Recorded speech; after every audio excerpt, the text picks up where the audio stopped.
Hello everybody, Realm Builder Guy here, and welcome back to the channel. And Crusader Kings 3, even though the map does not quite look like Crusader Kings 3, it is.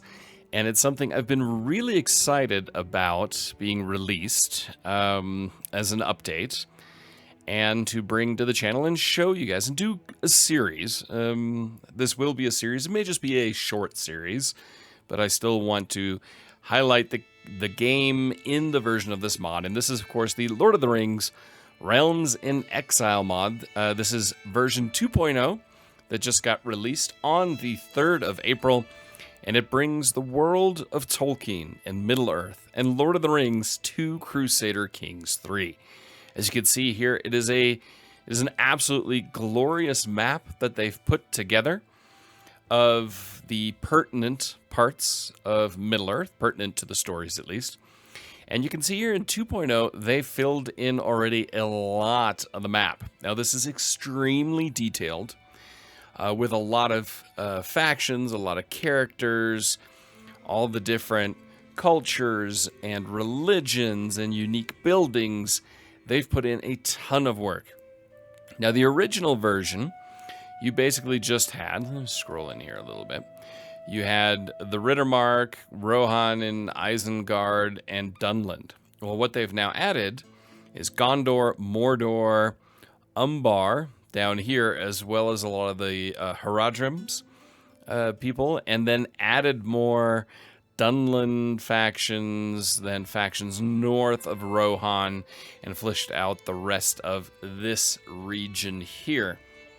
So you really have a quite fleshed out game you can now play. The first iterations that came out, it was fun to little delve in for, I don't know, a couple hours. But you were really limited because you didn't have Mordor and Gondor. And let's be honest, those are the two big factions, of course. Now, when you look at this map, there's still a plenty to add to this. I mean, we don't have the Shire, we don't have any of the Dwarven realms, the Elven realms. All of this still needs to get added, Easterlings and so on. And I'm pretty sure that over the coming months and years, I mean, you can't forget, this game has not been out for a year.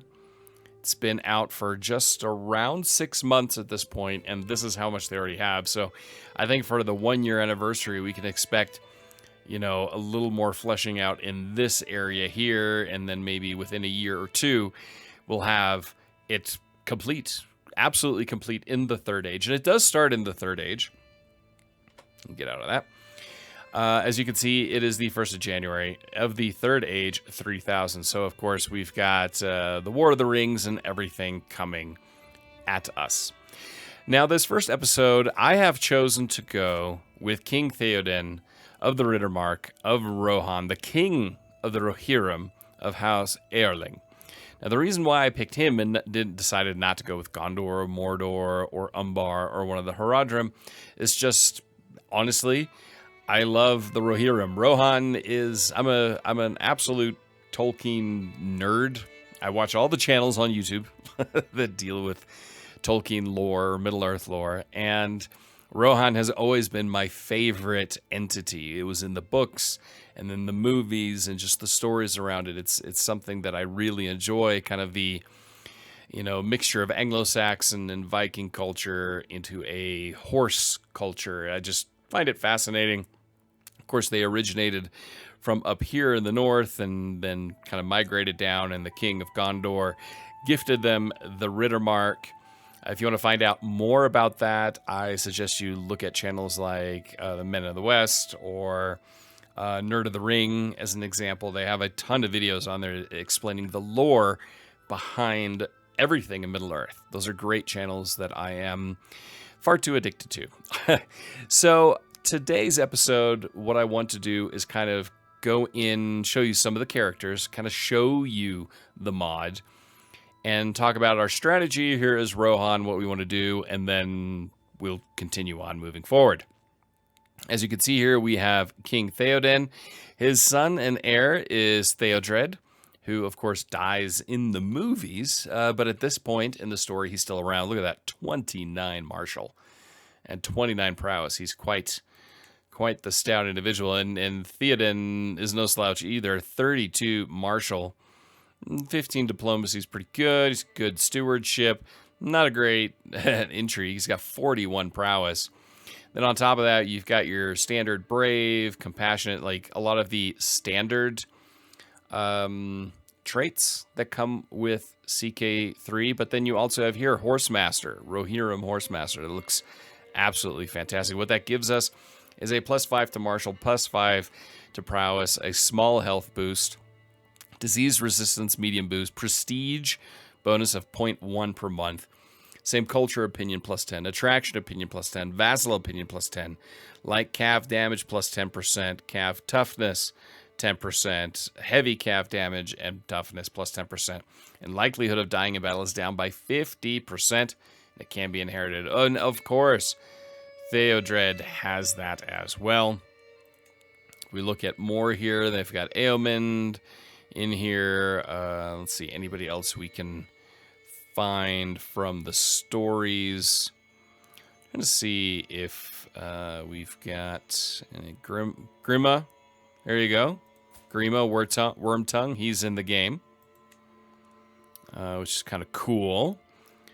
Then we've got Gunhild, Estwin, Eorida.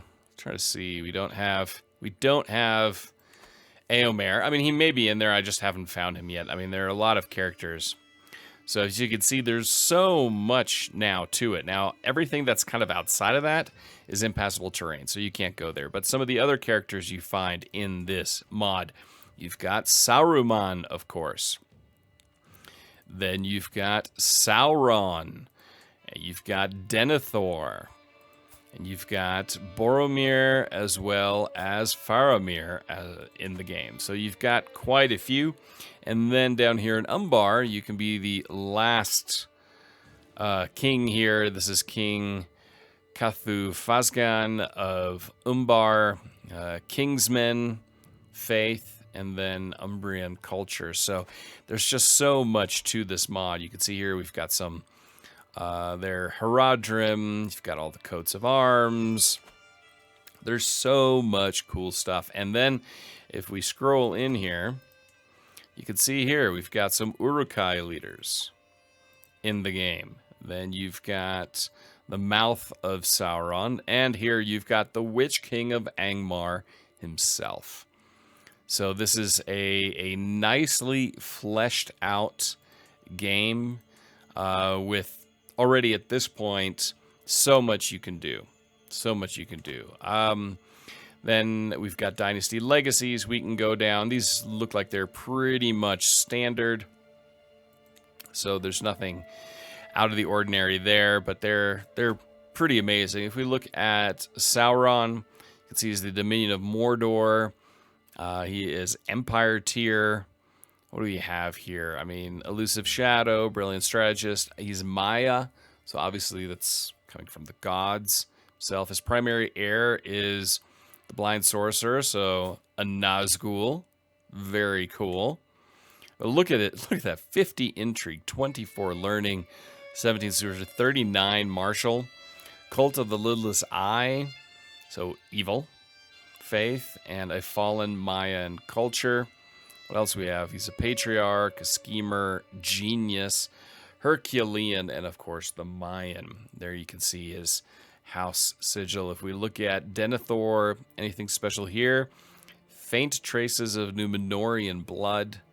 Very cool. So yeah, there's a lot going on here. I haven't gone through every single character in here to see who is where, and if there are any characters that I can find that I didn't know was in here. But it's just great to see this. I loved on CK2. I was a big fan of the Game of Thrones mod.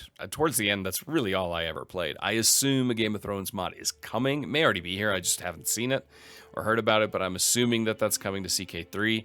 It's perfect for it. But as a Tolkien fan, I'm already in love with this mod. So what are we going to do here as Rohan, as King Theoden? Now, he is widowed, so he may not marry. So he's not going to marry. There are not going to be any more children. But one of the key things is we cannot let the heirling line die out with Theodred.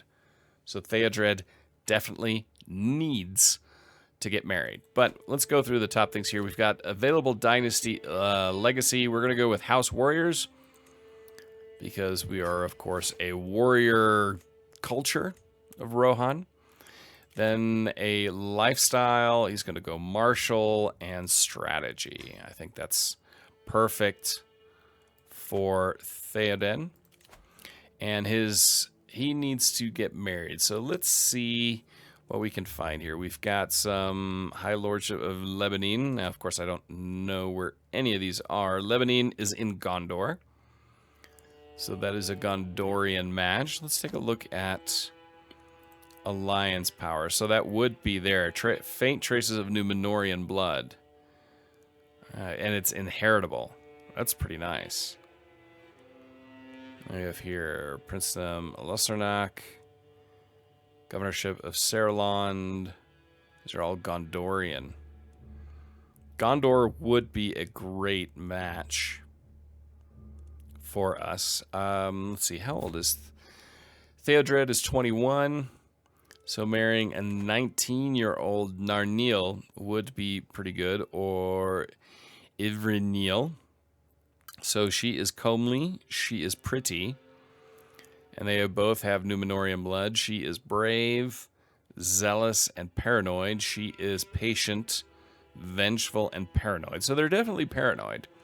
She's got good learning, pretty decent stewardship. So we're going to go with Lady Narniel. That gives us nice bonuses all around. We'll send that proposal. What else do we have up here? We can negotiate an alliance with the first Marshal Theodred.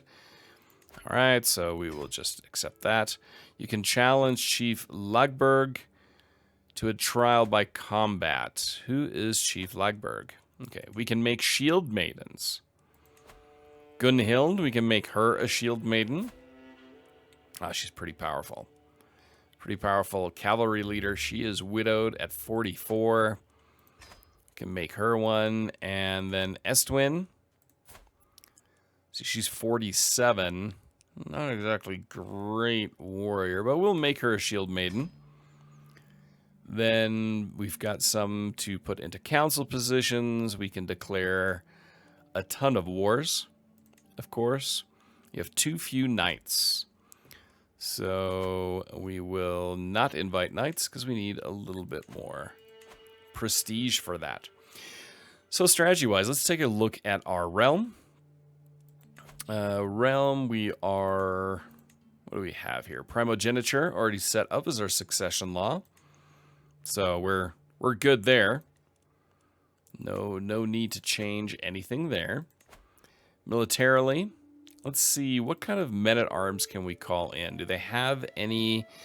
so we've got the Eothed, Horse Axemen, the Eothed, Light Horsemen, Helmingas Warriors, and of course we've got our Onagers and Mangonels, so we can add those as well. On top of that, we have Forest Wardens, Bowmen, Eothed, I don't know, Eothed. Horse Archers, we've got Westfolders as well. Take a look at them. Nope, they won't let us. Westfolders, there we go. So they've got 42 in damage, 26 in toughness, no pursuit, 24 in screen. This is heavy infantry. Bonuses in hills, farmlands, plains. I mean, this is pretty cool. Pretty cool. Mercenary troops, there are a lot out here.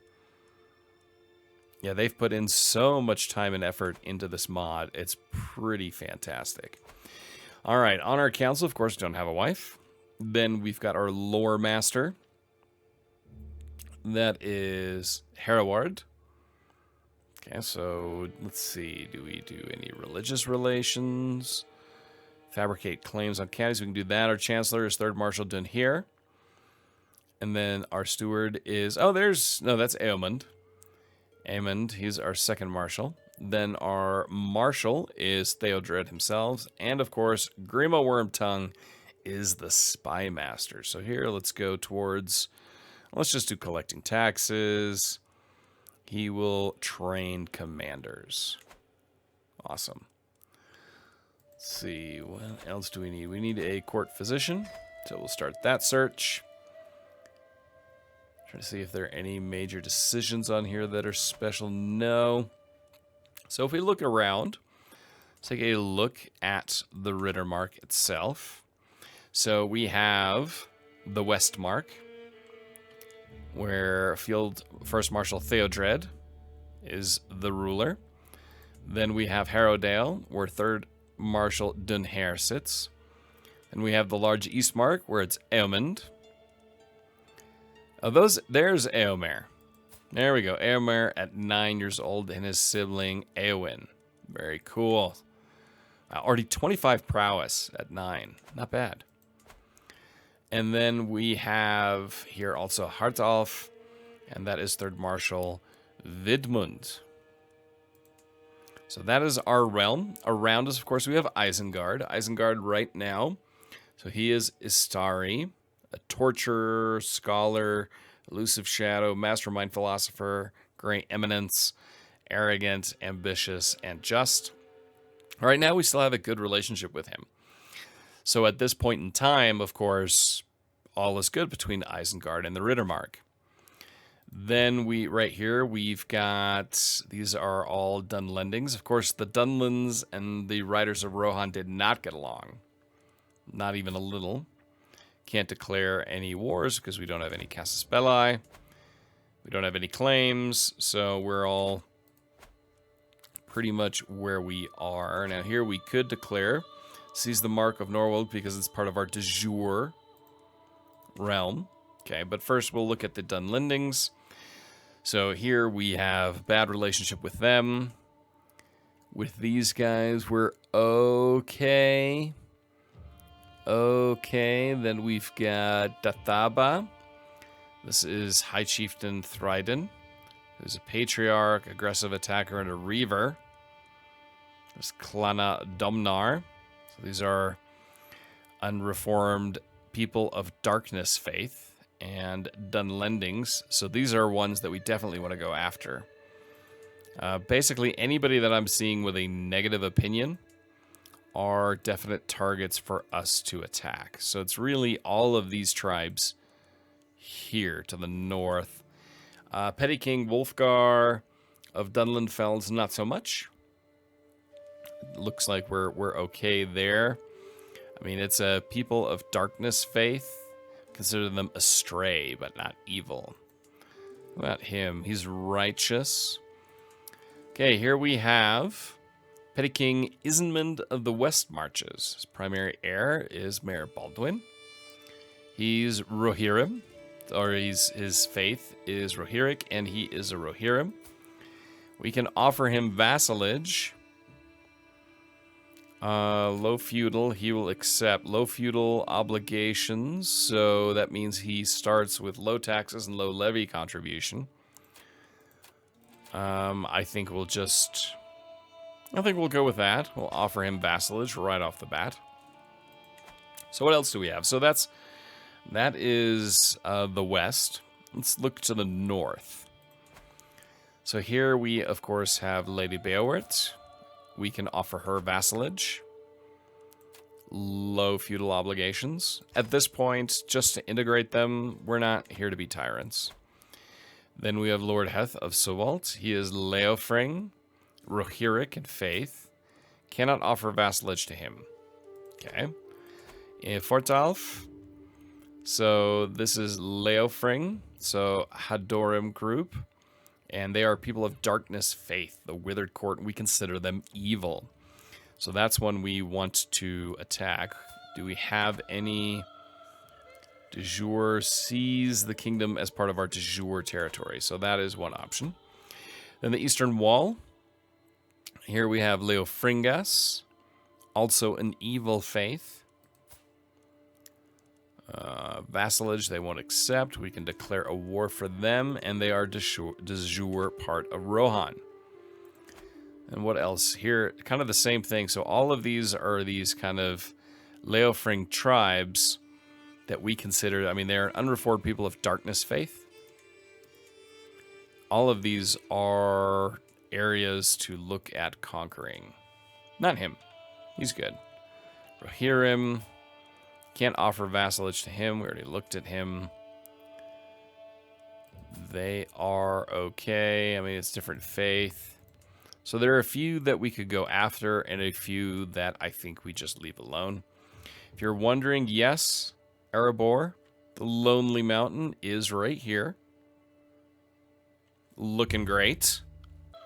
And then down here it goes to the lake, and Lake Town will show up there at some point.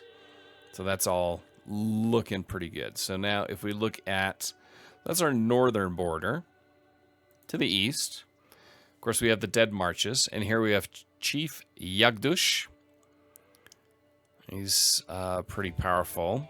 So he is of Uruk-hai and the Lidless Eye cult. So this is forces of evil, of course, part of Sauron's realm. So all of these guys here are people that, you know, their liege and heir is Sauron. Now, we don't really need to go to war with Mordor at this point. They have 1,000 special soldiers, 6,700 soldiers over our... We have 2,700 and no allies at this point. To the south here, we've got Lord Gon of... Let's see, this is Druidic Faith. Druidane, sitting right here in the Druidan Forest. And then Gondor itself, Denethor, we've got a pretty good relationship with him. He's at war with quite a few here. Mordor isn't at war with anyone. So, as far as the direction we want to go is probably the first expansion will be out this way, because we have De Jure, Casus Belli on them, and then we're going to start fabricating claims here just to kind of tighten up the west marches on this front, get rid of everybody that doesn't like us, so that's basically these guys. Keep an eye on Isengard. They've got 2,900 troops, so we'll see which direction that all goes. I think what I'm going to go here is right away we will fabricate a claim on, just go right here, iron. Say Morthod, Lord Hur, Morthond Vale. Can't declare any wars there. Just kind of seeing. I mean, we don't really want to attack Gondor because Gondor itself has 13,000 soldiers. So being friends with them is a good thing. Now here we've got a number. Let's see there. Eredrim. Then we've got Andrastrim. Culture, and then we go down here. We've got all the Haradrims culture groups, Haradrim, and then we've got Umbar. They're part of Black Numenorian group. Yudilut are Haradrim. So if you would start down here, I mean, you've got a few Numenorians, and then you even have. Oh, this is really cool. So you've got direct Black Numenorian here. Forces of Evil Faith are Gimilkad out on the islands here. So cool. This is a great mod. I cannot stress how much fun I'm going to have with this mod over the years. So now we've looked at all that. I think we can unpause the game and kind of see what the next step are in this mod in today's episode. All right, so we've got our alliance with Narniel. Very good. The vassalization contracts are accepted. As you can see, it's nice when you can expand without spending any money. All right, court physician. The world is full of dangers. Into a king and his court. All right, so Hama would cost 50, but he is a renowned physician and a blade master, so he knows what to do there. Can't remember, did I just hire him or not? Yes, I did. Hama. Hama. Hired him.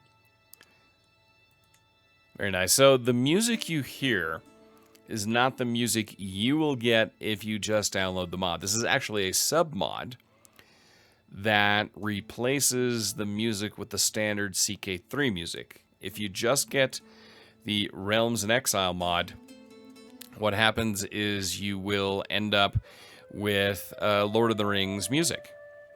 And of course, they added this sub-mod with copyright-free music because it's part of the CK3 game, so that for streamers or YouTubers like myself, you don't run into any copyright strikes.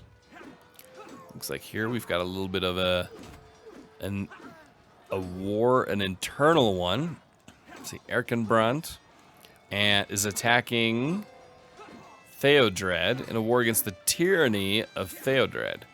But here we have Helm's Deep. Speaking of unique buildings, there's the unique building right there of Helm's Deep. If we go up here, we can see the Tower of Isengard. Very nice. Then, of course, we head down south here. And you've got, of course, Pelennor and Minas Tirith. Then over here, you've got Minas Morgul. And then here in the darkness, let's see, is the tower somewhere? Dominion of Mordor. I'm trying to see, Barad-dûr is right there.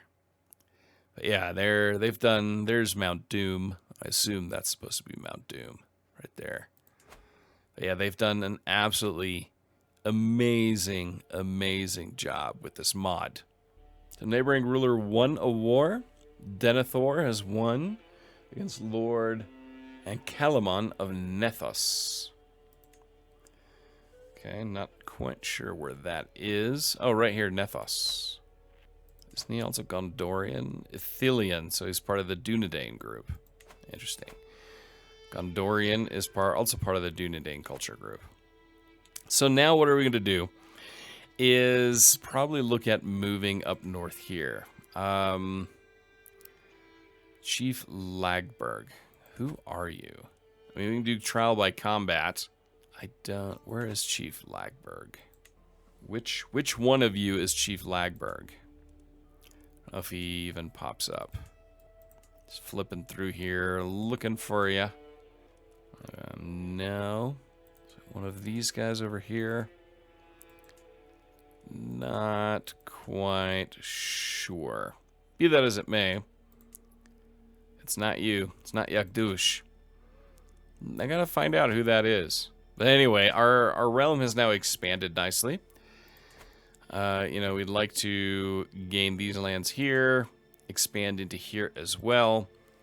And then we've got our de jure claims in the Eastern Wall and Fortalf. Fortalf right now, they are allied with the Eastern Wall. So we can go right in here for a war. They have 260 troops. They have 416. I think that's what we're going to do right off the bat. Go here. We're going to change our rally point. We're going to move our rally point right here onto the border. And we will go in for a war. De jure part of our realm. We can't. You cannot afford the cost of this war. Additionally, due to the changes, you will lose level of fame. Can't do that, huh? What about him? Declare war for that. Disgraced.